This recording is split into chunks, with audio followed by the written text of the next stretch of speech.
La finca Monte Alto son 200 hectáreas situadas justo en el límite que separa Pesquera y Valbuena de Duero. Elevada entre 850 y 900 metros, está surcada por el arroyo Jaramiel, que desemboca 7 kilómetros más allá en el río Duero. Una pequeña isla con un clima propio y un terroir muy particular. Allí nacen los vinos de bodega Montevaco, vinos con personalidad propia, elaborados de 8 parcelas limítrofes pero incomparables. Con esa uva, con esfuerzo y sabiduría, con la firme creencia de que no hay obstáculos insalvables, se forja la historia de una bodega cuyo pasado se remonta a los años 80, cuando el matrimonio compuesto por Manuel Esteban y María Ángeles Martín adquiere la finca y cuyo presente les pertenece a sus hijos, Susana, María Ángeles y Manuel. Hoy nos acompaña Manuel Esteban Martín en una cita con Ribera.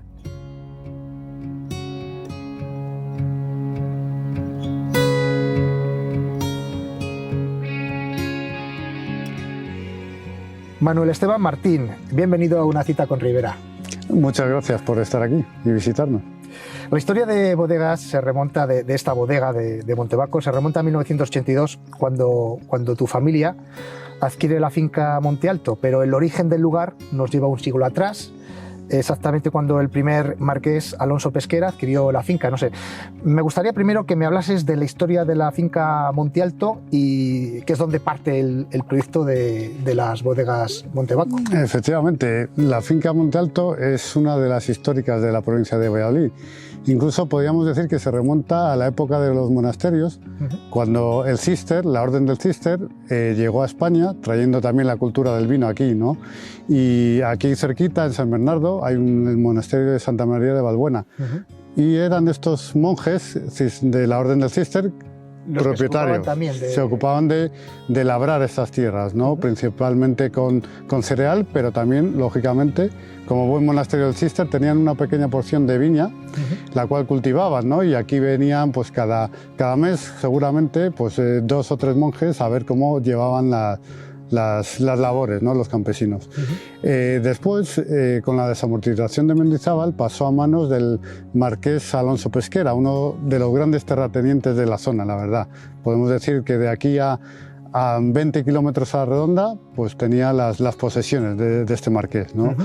Este marqués se lo vendió a una familia de Madrid, Pérez Andújar, y en esa época tuvo una época floreciente la finca, una época en la que vivieron unas 40 familias, pero 40 familias de las de antes, de estas de 4 o 5 hermanos, o sea, que realmente era un núcleo poblacional pues con bastante vida, ¿no? Hablaríamos entonces de unas 200 personas. Sí, efectivamente, incluso pues aquí llegaba los sábados y había cine, cosa que igual en otros pueblos de alrededor no había, con lo cual de esas 200 seguramente que doblaban, ¿no? Posiblemente en los sábados y en esas fiestas que había, de fiestas de Monte Alto. Porque había también una oferta cultural, ofrecían a sí, no podía faltar, pues entre esas facilidades, ¿no? Como había escuela, había capilla y por supuesto bar, ¿no? Todavía conservamos un futbolín del bar y ahí, lógicamente, donde había gente joven, pues había vida. Y tuvo esa época un poco floreciente. Luego, pues esta familia decidió venderla, la finca, y fue en el año 1982 cuando mis padres vieron la posibilidad de comprar una finca en una ubicación muy buena, que era entre Valbuena y Pesquera de Duero, con un proyecto ya muy claro, ¿no? Ya, pues de una parte de mi familia son agricultores de toda la vida, otra parte son comerciantes, por así decirlo, y mi padre ya tenía una visión clara de convertir esta finca agrícola ganadera en una finca vitivinícola, ¿no? Entonces fue en el año 82 cuando... O sea, tu padre, digamos, fue el visionario, el que tuvo la visión de que esta finca podía dedicarse también a hacer vinos de grandísima calidad. Sí, mi padre, pues la verdad es que como buen emprendedor tuvo diferentes oficios. Primero en un banco, ¿no? Y luego vio que igual le apetecía emprender, ¿no? Y empezó pues negocios de muebles y vio esta posibilidad de... El mundo del vino siempre le había gustado, ¿no? Y el mundo del deporte también. También efectivamente tenía muchas facetas. Y el mundo del vino... Porque no lo dices tú, lo digo yo, pero fue presidente del Real Valladolid. Sí, fue presidente del Real Valladolid y también presidente de la Asociación de Valladolid de caza, de pescadores y cazadores. Y estuvo ahí muy involucrado también con el deporte universitario, con las maratones, patrocina en su día las carreras universitarias y siempre le gustó también el tema del deporte y bueno, yo creo que también el vino en moderación es salud. En el 82 entonces llega aquí, podríamos decir que ya sería su proyecto definitivo. Sí. Era por lo menos con el que más ilusión empezó y yo creo que de una manera indirecta nos transmitió, ¿no? Porque bueno, nosotros empezamos a venir, cuando empecé a venir aquí los veranos, tenía 4 años, ¿no? Entonces, poco a poco ese gusto por el campo, ¿no? Pues fue calando, ¿no? en mí y en mi familia, en mis hermanas también, en mi madre. Sí, porque luego además estudiaste relacionado con el campo y estudiaste la ingeniería de agrónomo. Sí, con 18 años la verdad es que era más de ciencias y dije, pues hombre, ciencias con agricultura, pues agrónomo. No tuve claro y también es verdad que mi hermana, que tiene 2 años más que yo, había empezado también la carrera. ¿No es hasta 1985 cuando la familia decide plantar las primeras 20 hectáreas de viñedo? Supongo que tú aún eras entonces un infante, crío, ¿no? Sí. ¿Qué recuerdas de aquellos tiempos? Pues, hombre, yo recuerdo, la verdad es como, por ejemplo, mi padre se recorría la Ribera del Duero buscando clones diferentes de Tempranillo, pero clones que llevaban aquí cientos de años, ¿no?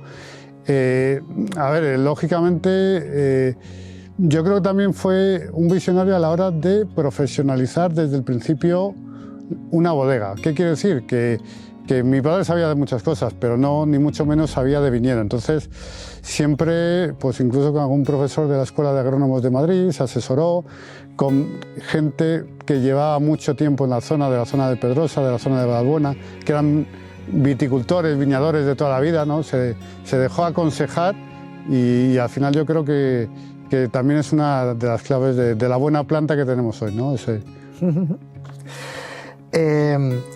Comentéis que esta finca es una especie de isla entre Valbuena y Pesquera con identidad propia. ¿En qué consiste esta identidad? ¿Cómo se identifica este terroir? Pues estamos dentro de esa Ribera del Duero, en la provincia de Valladolid y en la parte de Valbuena de Duero, únicamente a 6 kilómetros del río Duero, en línea recta, pero en un lugar bastante particular, entre 850 y 900 metros de altitud. Esa altitud, añadida que estamos en un valle un poquito más estrecho, en que las laderas son bastante calizas, son suelos en general arcillo-calcáreos, pero hay algunos con bastante componente caliza. Entonces hace que sea pues una pequeña, como nos gusta llamarlo, una pequeña isla, ¿no? Que no hay tampoco muchos viñedos alrededor y por eso al final esa altitud y ese suelo te hace que tengas características propias, ni mucho menos que sean las mejores, sino que propias, que en algún caso tienes que trabajar un poquito más para tener una gran madurez de la uva. Pero Manuel, estamos en una zona donde se elabora históricamente muy buen vino. Todo lo que es la zona de Valbuena, Pesquera, bueno, todos esto conocemos, grandes marcas, grandes vinos que se hacen en toda esta zona. ¿Qué piensas tú que distingue vuestro proyecto del de otros de por aquí de la zona? Pues al final es la situación donde estamos y ese trabajo que se hizo antiguamente, ¿no? De esa selección de clones de tempranillo viejo de la zona y también al final son las personas, ¿no? Yo creo que el lugar también lo hacen las personas y el cariño con el que se trabaja y el esfuerzo, ¿no? Me gusta mucho de este proyecto cómo habéis reconvertido la finca, porque partís de unas edificaciones que son casas molineras, son naves, pero con muy buena construcción, muy buena construcción de las de antes, piedra, adobe. pero hemos entrado en la bodega y hemos visto que vosotros no habéis hecho una bodega de nuevo, sino que habéis reconvertido esas instalaciones en una zona de elaboración, una bodega que es súper cuca, pero que además por dentro se nota que estamos en un sitio que es especial. Bueno, muchas gracias. La verdad es que se han ido haciendo las cosas poco a poco, según ha ido dando el proyecto, poco a poco y con cabeza, ¿no? ¿Qué quiere decir eso? Que lo que se ha podido aprovechar y hemos visto que era buena construcción, incluso a veces costando más que tirándolo y haciendo una nueva, pues se ha ido rehabilitando. Sí que es verdad que, como has visto, son muros muy anchos, pues de algunos casi 1 metro de anchura, con lo cual son construcciones que guardan muy bien esas características óptimas para conservar el vino, ¿no? Que al final el vino, una de las claves también es esa conservación, que no tenga puntas de temperatura y que no desluce para nada el paisaje, todo lo contrario, porque al final ves que son construcciones de toda la vida. Sí, de hecho las nuevas construcciones que hemos hecho hemos intentado integrarlas dentro de las que había, ¿no? Desde, pues un claro ejemplo, la forma de cómo se coloca la teja, ¿no? Que, a la segoviana. Efectivamente, sí, aquí, además, en este plano. Sí. Y luego, pues cuidando siempre, ahora está, como dices tú, más bonita, más cuca, pero siempre primero cuidando esas características técnicas, ¿no? Que no le faltase frío al vino o a algún equipo de microoxigenación o para inertizar de nitrógeno. Y luego la segunda parte ha sido, bueno, pues ponerla bonita, ¿no? Y todavía seguimos. Esto ya sabes que una bodega requiere mucho. La primera añada de Montevaco se presenta en 1994. No sé, me gustaría saber cómo era ese vino. ¿Guardas algún recuerdo de él? Pues era un vino, el Montevaco Crianza 94, un vino clásico de Ribera, ¿no? Con esas características que estaban bien integrados en la madera. ¿Qué edad tenías tú en el año 94? Pues yo tenía unos 17 años. 17 años. Sí. Estabas ahí ya. Sí, y yo me acuerdo, pues, de ver, sobre todo, de la ilusión de la familia, ¿no? De tener el vino, de compartirlo con amigos, familiares. Y esas fueron 33.000 botellas. ¿Esa primera copa? Sí, habría que probarlo. Sí. ¿Y ahí es donde te empezó a entrar un poco el gusanillo por el tema del vino? Sí, yo con el tema del campo y la agricultura, la verdad es que ¿siempre has tenido sí, siempre me ha gustado. Pasaba aquí, eran buenos veranos, pasaba 2 meses del verano aquí, entonces ya decidí mis estudios enfocarlos ahí, haciendo agrónomos, y la verdad es que el tema del vino, y viendo que el vino se hace en el campo primero, teniendo buena uva, pues ahí entró el gusanillo, ¿no? La verdad es que en la familia había otros negocios que nos llamó menos la atención a mí y a mis hermanas, y la verdad es que de forma muy natural nos involucramos en el proyecto porque realmente nos gustaba. ¿Y cómo fue recibido entonces por los consumidores? ¿Fue duro hacerse un sitio en el mercado? Pues la verdad es que en el año 96, cuando empezó a salir el vino, yo lo que recuerdo es que había bastante demanda de Ribera del Duero, con lo cual la producción era pequeña, 35.000 botellas, con lo cual fue una época muy buena para empezar, porque realmente venían a buscar esos vinos, ¿no? Por la zona, lo probaban y el vino daba la cara. No entonces, era difícil comercializar el vino. No, la verdad es que en esa época yo creo que comerciales en bodegas de Ribera del Duero en aquella época existían pocos, ¿no? ¿Y eso qué quiere decir? Que no, se colocaba rápido el producto, sí.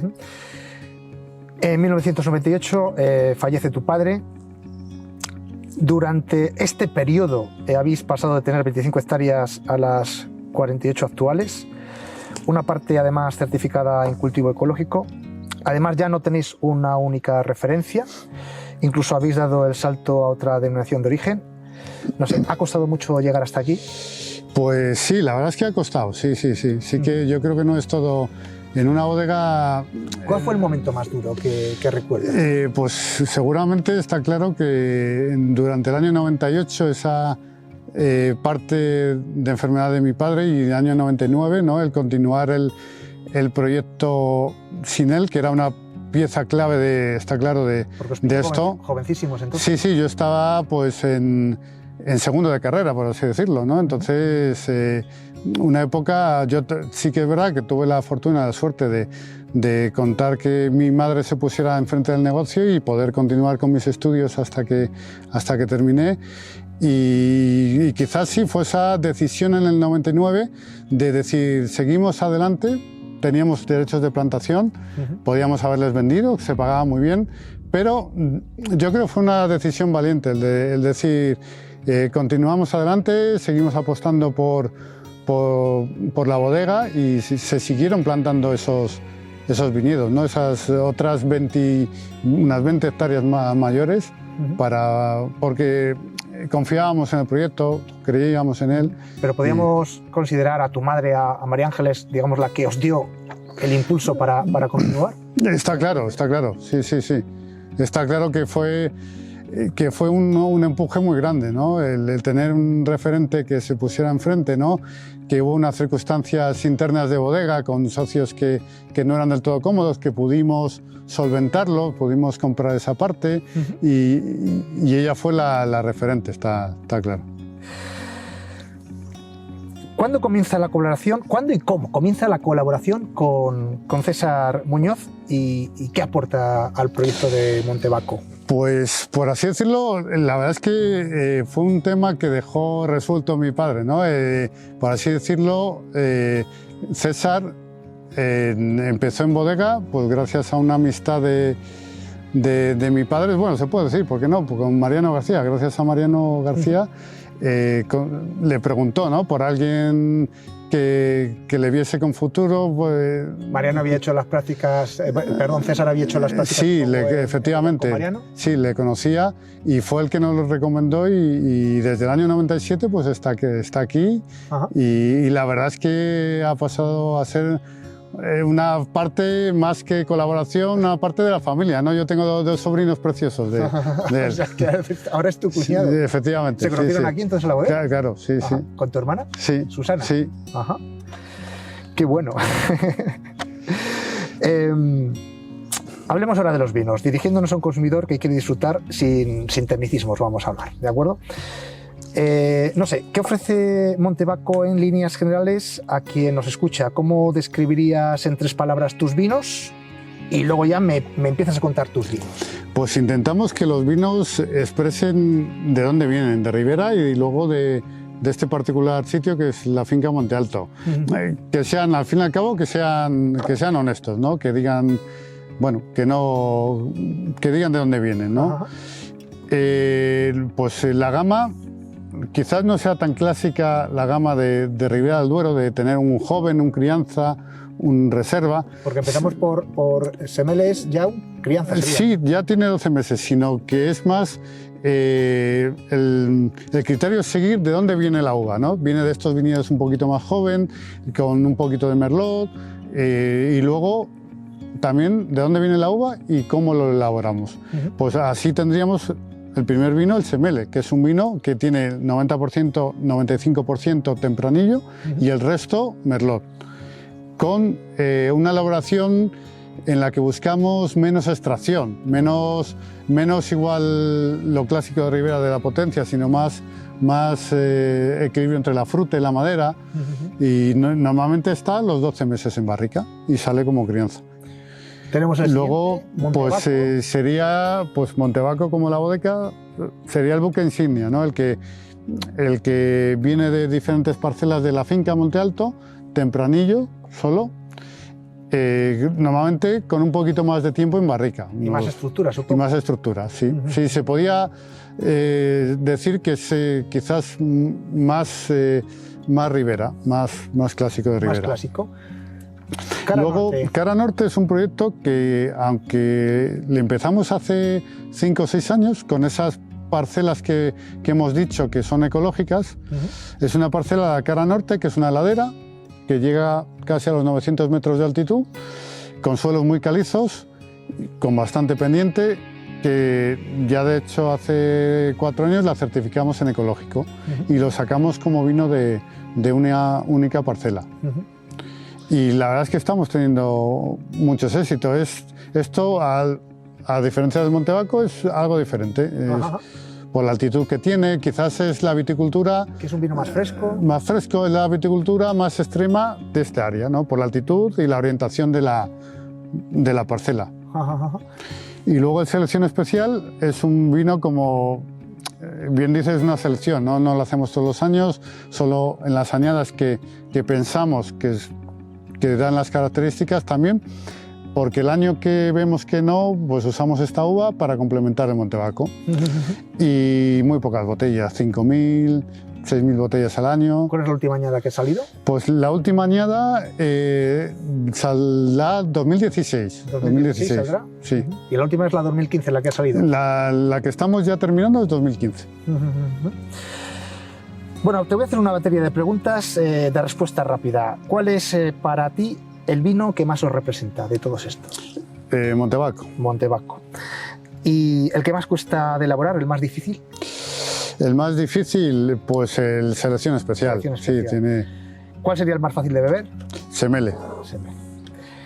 ¿Y cuál es para ti el que más te gusta y nunca falta en tu mesa? Pues mira, voy ya por el Cara Norte. También son épocas. Yo creo que ahora le hemos empezado a sacar hace año y medio, a vender. Y también es algo como cuando tienes un hijo nuevo, ¿no? Pues le quieres cuidar y le quieres... Entonces, últimamente nunca falta el Cara Norte. Nunca falta en tu mesa el Cara Norte. Sí. Ya para terminar, ¿cuál es el futuro de Montebaco? No sé si ampliaréis hectáreas de viñedo o haréis más producción en el ecológico, otras referencias de vino, algún proyecto diferente. Pues de cara al año que viene estamos pensando en ampliar lo que es el viñedo. Tenemos derechos para unas 8 hectáreas de viñedo y ahí arriba en esa altitud de 900 metros. ¿Ahí en el páramo? Ahí en el páramo y estamos seleccionando diferentes clones y estudiando un poco el terreno para poder ampliar esa parte. Y luego, si el viñedo cumple y vemos que tiene características, pues quizás saquemos otra referencia, pero siempre viendo lo que tenemos en el viñedo. ¿Y algún proyecto no turístico que tenéis en mente? Pues sí, poco a poco. La verdad es que por la situación, la finca, yo creo que tiene mucho potencial. Actualmente no estamos enfocados ahí, pero seguramente en un futuro sea una de las líneas de negocio que tengamos que hacer. Pues esperamos verlo pronto. Muchas gracias por todo, Manuel. A vosotros por la visita, un placer, la verdad.